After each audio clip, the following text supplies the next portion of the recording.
Kakoa Pau. This is Kaiopua Fife with the Kiwani Foundation, bringing you another segment of Voices of Truth, one-on-one with Hawaii's future. Very pleased to have the afternoon available for Manulele Clarke to talk to you and us about what moves her, what made her, and what direction she's headed in. Well, aloha kako. My name is Manulele.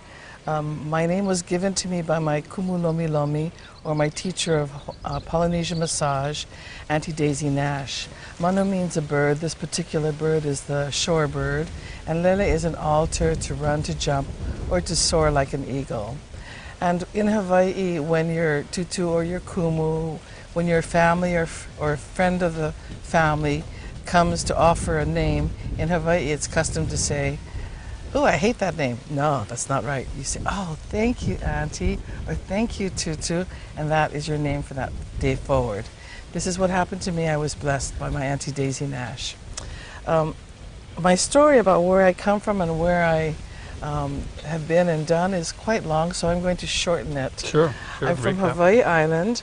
I was raised gratefully and magically by my grandparents. In my home, there was only Hawaiian, the Hawaiian language spoken, and I got to see all of the history of Hawaii and the culture of Hawaii that is somewhat lost today. Very lots of spirituality, living off the land. My tutu, we went with her wherever she went. Their natural grandparents, or our kupuna, are natural teachers in Hawaii. That is their job. They're constantly teaching. So when my grandmother would take us to the beach to get haukioki, which is a sea urchin, or opihi or pipipi, which are also sea urchins, or to get some fish, she would go into the water with her mu'umu'u. She would open it up like this and she would chant. It's an oli, it's our form of prayer. And the fish would swim and jump in her mu'umu'u. And then she would just hold it like this and she'd say, "Okay, we go now, pal." So it was a time in Hawaii that is not seen today, and unfortunately I don't think my grandchildren or my daughter, she has never seen these things. So I am grateful and so appreciative to be able to pass these on to the young people that I meet today, which are a really important part of my life. So I'm raised in this non-English speaking, very ancient style of home, and then a circumstance changes my life when my father passes when I was at the age of 5, and we eventually moved to Oahu. From running in the beaches barefooted and eating off the land as children, I moved into swimming with the university swim team, ballet with Alexander Romansky at the Hilton Hawaiian Village, and classical music. That's where my classical training began. So that being said, it's not unusual for our Hawaiians to be born on one island, educated on another, work on another, and then come back home like I have to give back, to retire. Or travel the world. Or travel the world. Yep. I was fortunate to be able to travel the world. I lived in Europe for 3 years and traveled extensively there. I've traveled to every state in the nation, and I've played in every concert hall in the United States and Canada. I was fortunate to be with the Don Ho Show at a very young age of 17 to 20, and then I went out to Europe and I was with several very large shows. So I've been able to travel because of these wonderful men who were able to utilize the gifts that are from my kupuna, which is my voice. And it's not even mine, it comes from my ohana, my family. And so I've been able to enjoy a really rich life through music. Then I came to this island, which is the birthplace of my grandmother on my father's side, my French side, my Dudwa side. That's my maiden name. And my Dudwa grandmother is from here, from Koloa. Her name was Emma Kala. She was the only daughter of a Kauai judge, and he unexpectedly was thrown from a horse and died at a young age, and she eloped with my Dudwa cowboy grandfather, running off to Molokai, the first Hawaiian homestead. So travel, marriage, divorce, children, family, love, sorrow, brings me to Kauai in 1980, something that I dreamed about for 10 years once I first saw this island in 1970 before I left for Europe. And I searched all over the world trying to find the peace and the emotions that were stirred in me from that first visit here, I searched the world for that same feeling. Oh, wait, no, Here it was all it the was time. here all the time. It wasn't Scotland. It wasn't Israel. It wasn't. Washington State is a very beautiful place. Oregon. I thought about moving to Canada. Beautiful places. But oh wait, Not home. it's right here. Yeah. And so I came back in 1980, and as a single parent, worked and filed 6 tax returns, like most of us have to in Kauai. You have many hats that you wear in order to live in the islands. Get by. Yeah. Yeah, just to get by. Right. And so I saw the struggles for the first time of a single parent and family life. I learned that here on Kauai. I have a little 3-acre farm that my daughter and I planted everything that you see that is fruiting very, very beautifully now. We got everything from the side of the road, from backyards, people cutting down, from garbage dumps. And we recycled everything, and we have a very, I feel, a very full and enriching farm to live off of now. But what happened that really changed my life, because when you're in those workhorse years, you're moving from job to job, you're doing this, you're doing that, and you're really not able to enjoy sometimes the moment. And one of the best moments I had was at our neighborhood store with these lovely, lovely young people that work there. And I would go into the store 3-4 times a day. Well, one day I found out that one of the lovely ladies that worked there had committed suicide. I was devastated. I was so devastated. The whole neighborhood was devastated. We were ripped to pieces. And 3, in fact, teenagers in 1 month period committed suicide in Anohola. And the journey to come out of that pain and sorrow has been a long one for me, because I really love these kids. They're all our kids. I was raised in a place called Kalapana, Kaimu, and it was from the experiences of my childhood that we decided to move forward with our nonprofit group. I just put the word out at some, grievance meeting. Here's a piece of paper, here's some pens. If anybody's interested in kuka talking about this, how we can do something to never let this happen again, please sign up. And one woman did, and it led to one of the most beautiful experiences in my life. Really, really enriching experiences. Ohana o Anahola is the nonprofit that we formed in 2009 after the devastating deaths of 3 teenagers in Hawaii. And it means, we got it from Auntie Pukui, from the source book. Right. And it means, and we took it in, Malama did a bit, or Lomi did a bit, just massaged it to our personal goal. But Kukulu Kumuhana means the gathering of strengths, or the pooling together of strengths on every level, academically, educationally, physically, emotionally, spiritually. It's the gathering together for common, or a common good, and to build. So our journey has been really exciting. It's been so fantastic that you can go to our website to get a little glimpse of what we've been through over the past 5 years. It has been the most beautiful period of my life, because I was able to not only go into myself, to use what I have learned in my life, grassroots position. No, I'm non-educated. We're not counselors. We're not psychiatrists. We're not, teachers. And we had to pull the strengths from within us to try to change this community, so that so our goal is to upbuild and to strengthen our families and our communities, so they can support our children to grow and to blossom into the beautiful fruits that they are. Beginning this journey, I just am so grateful to say that we learned a lot along the way.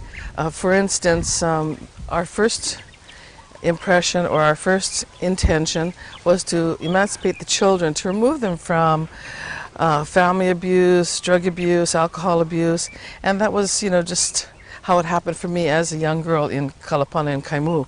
Whenever our neighbors, I grew up, and I was 16 when I found out that my favorite cousin, my absolute favorite cousin, was not even related. He was a neighbor's kid. Yeah. But in Kalapana, in the teen years when you're having stress with the parents, it's, and you know this, Kaipu, it's not unusual for our kids to heleaku and move in with the neighbors or an aunt or something. Yeah. And then the pressure releases from the parent and the Right. child, and everything makes good. We found out that it is not the child that we needed to emancipate.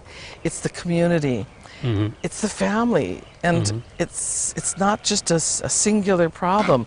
It's a kuleana of the whole village. Yeah. And It takes a village. It takes a village. It really does. So that's what we're addressing. We're addressing the family unit.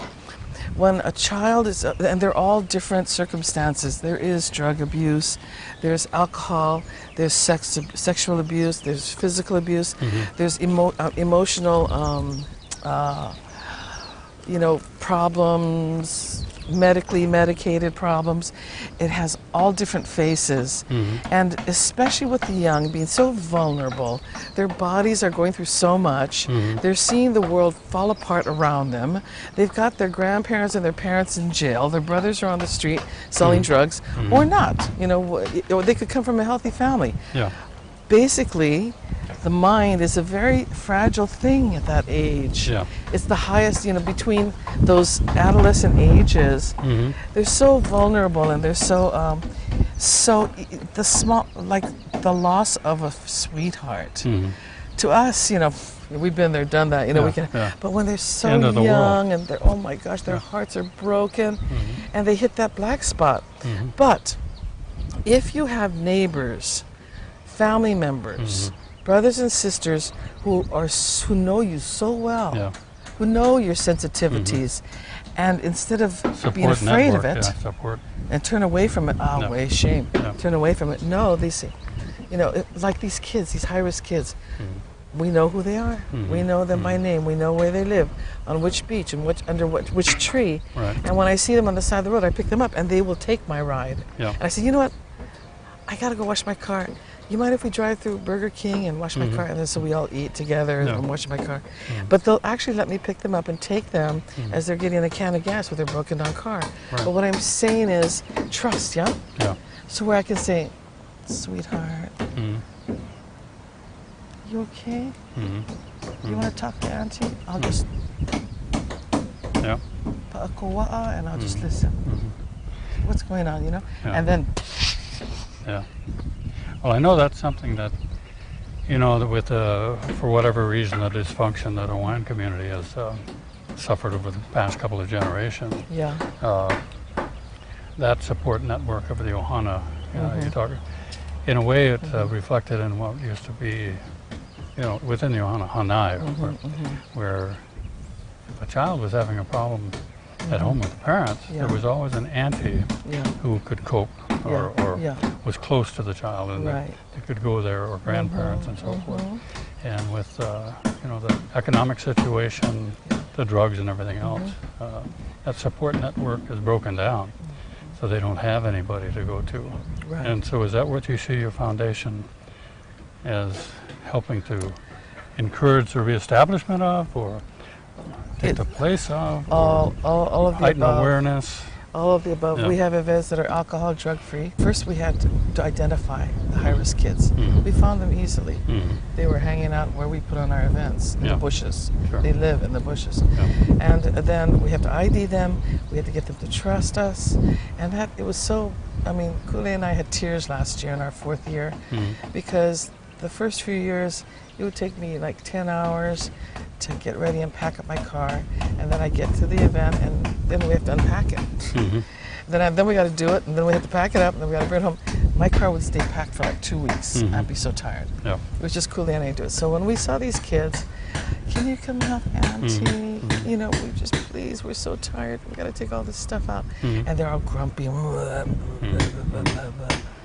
So last year, when we got to the event, they had gotten all bathed, combed all their hair back. And these are teenagers, high-risk teenagers. Nice clothes, like they went to Salvation Army or something. Nice clothes, and they were, "Hi, Auntie, can we help you? Yeah, You can have we help? anything? Yeah. Well, yeah. Well, oh, no, don't worry, we'll take it out. You go. Yes." And oh, cool. They're all running to help us. "We're so happy you're back. All right." So that's the kind of small step-by-steps we had to take. Progress, yeah. Yeah, and there has shown progress. Yeah, it takes time. Yeah, especially with these teenagers who are so suspicious of us anyway. But in Hawaii, you just slap them on the back of the head, But Yeah. these days, it has to be a slap with love, Yeah. which I think is much more effective anyway. Yeah. And so they get it. It's just so beautiful to watch these kids grow and see trust. And then we have the community. In Anahola, we're all related. We're all related, right? And so these kids, everybody knows the circumstances. Who's having the problem in the family. And believe No it or secrets. not, yeah, but believe it or not, it was very interesting because these kids were, it's sort of like you ignore them. And they were in the dark and they would come out only when the lights went down.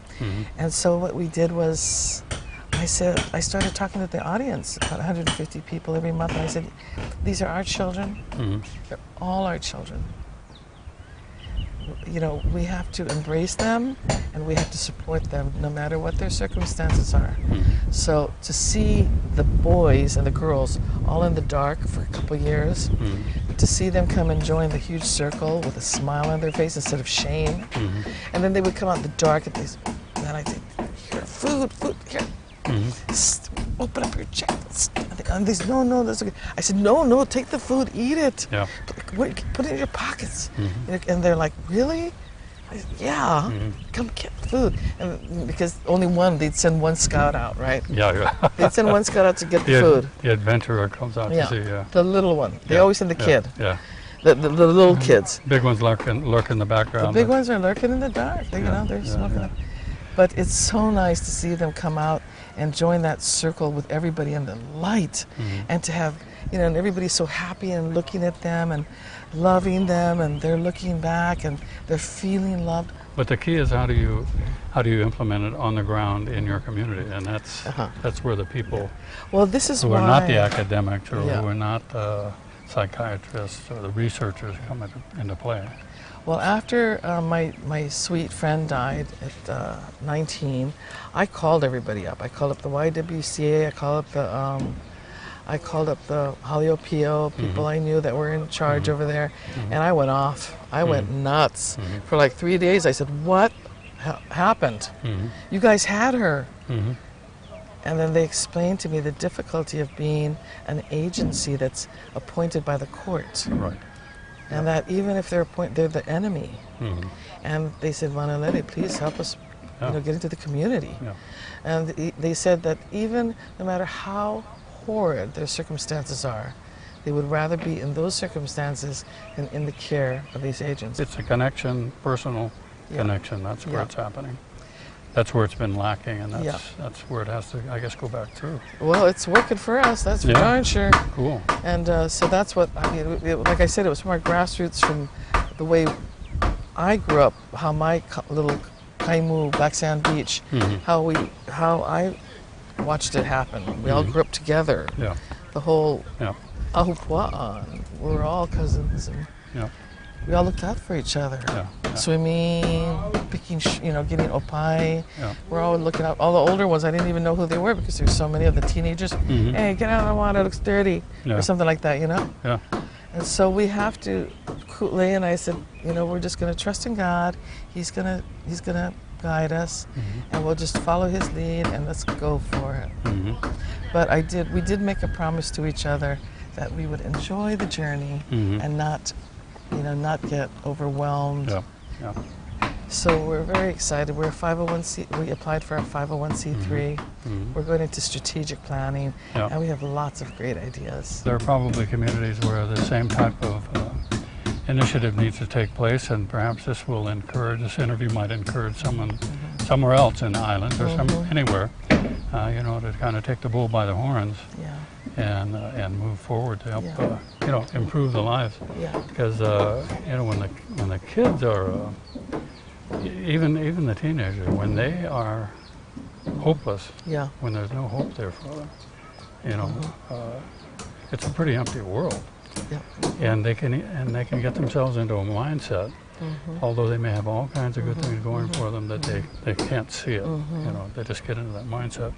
Thank you for taking the time to be with us. I know you have to get together lunch for the work crew, and it's a busy day for you, even when it's an off day. Yeah. So keep up the good work, and thank you very much for taking the time to be with us. Thank you so much, Kayapua, for giving us the opportunity to, you know, reach another audience. Yeah, and good luck. Good luck in the future.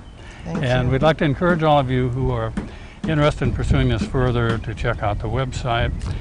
In the meantime, we'd like you to keep watching Voices of Truth, one-on-one with Hawaii's Future. I'm Kaiopua 5 for the Kewanee Foundation. Mahalo.